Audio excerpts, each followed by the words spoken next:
heavy licensing oriented businesses. Yeah. Even for them, if they want to be competitive in the international level, probably these licensings are probably not seeking licenses or getting licenses for those sectors may not be as stringent in every country.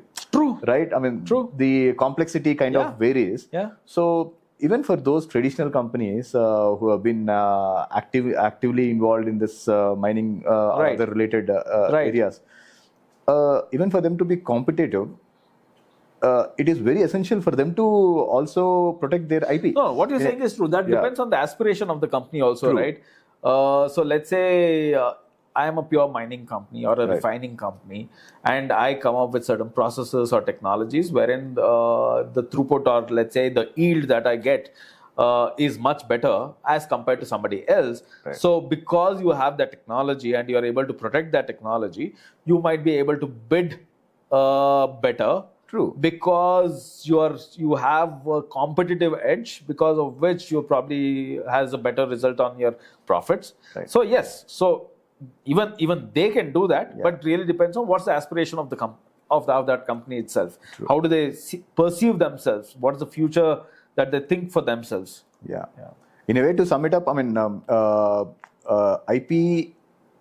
Not just patents, but also other all forms of IP, which are at least at a larger extent, we are talking about trademarks, copyrights, and designs, any designs which they may have, along with patents, right? So all these things should be looked upon as more like an investment and assets, correct, rather than a liability and an administrative cost. Absolutely. Basically, that's the thought process which everybody should approach the IP budgeting when they venture into any kind of a business beforehand, and having a consultant coming in probably at the very beginning. I mean, think of any large company, right?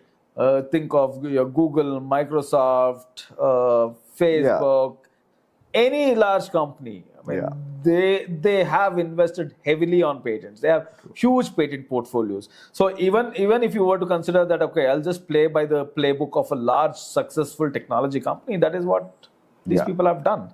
True. So if you are going to be ignoring it, it's going to be only affecting you. You know, so the examples are right in front of our eyes, but a lot of people fail to understand how they have been sustaining the growth. Consistency. I mean, you cannot be scaling and growing and becoming more profitable by saving. True. You can only be doing that by creating barriers for taking those extra additional risks and making sure those risks are being protected. Correct.